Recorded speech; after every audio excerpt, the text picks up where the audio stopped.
শুনুন, ওরা একটা এজেন্সি পাঠিয়েছে বাংলায়। আমি যতদূর খবর জোগাড় করতে পেরেছি, সম্ভবত অ্যাসোসিয়েশন অফ বিলিয়ন মাইন্ডস বলে একটা কোম্পানি আছে। হ্যাঁ, এবং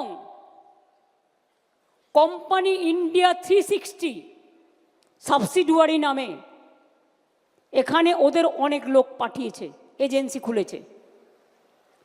তারা কি করেছে জানেন? ডেটা অপারেটরদের কাছে কাছে গিয়ে কিছু এআরওকে সাথে নিয়ে, যদিও ইলেকশন কমিশনের আন্ডারে থাকে ভোটার লিস্ট তোলা, এদের অনলাইনের কারসাজিটা আপনাদের আমি দেখাচ্ছি। ফিল্ড সার্ভে করেনি, বাংলার লোক যাতে ভোট দিতে না পারে একই এপিক কার্ডে বাইরের লোকের নাম তুলেছে। তার মানে বাংলার লোকটা যখন ভোট দিতে যাবে তার ভোটটা বাইরে থেকে এসে সে দিয়ে দেবে। দেখুন, আমি প্রমাণ দিচ্ছি।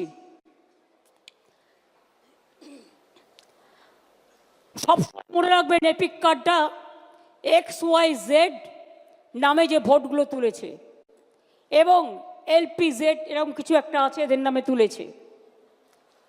ধরুন একটা নাম, মুর্শিদাবাদে রানীনগরে বাড়ি, মোহাম্মদ সাইদুল ইসলাম। এর এপিক কার্ড নাম্বার যেটা আছে ওয়েস্ট বেঙ্গলে, তার সাথে কানেক্ট করেছে নাম সোনিয়া দেবী। তার বাড়ি কোথায়? তার বাড়ি হচ্ছে হরিয়ানা। এবার দেখুন, পরের পর মোহাম্মদ আলী হোসেন, রানীনগরে বাড়ি, তার সাথে নাম তুলেছে কার? মঞ্জিত। বাড়ি, তার নাম কি? তার বাড়ি কোথায়? হরিয়ানা। বানেরা বিবি, তাই রানীনগর, তার সাথে নাম তুলেছে কার? দীপক। বাবার নামও আছে, বাড়ি কোথায়? হরিয়ানা।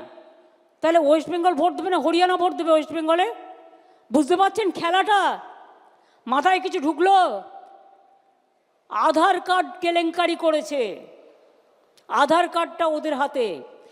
একই এপিক নাম্বারে বাংলার ভোটারের যেখানে নাম আছে সেখানে হরিয়ানা, পাঞ্জাব, রাজস্থান, বিহার সব নাম ঢুকিয়েছে, রেলে করে নিয়ে আসবে। ওদের তো ভোট নেই। আবার মুর্শিদাবাদের ভোট তুলেছে নর্থ 24 পরগনায়, কারণ মুর্শিদাবাদের ভোট আগে হয়ে যাবে, ওগুলোকে নিয়ে আসবে নর্থ 24 পরগনায়, সাউথ 24 পরগনায়। This is the plan.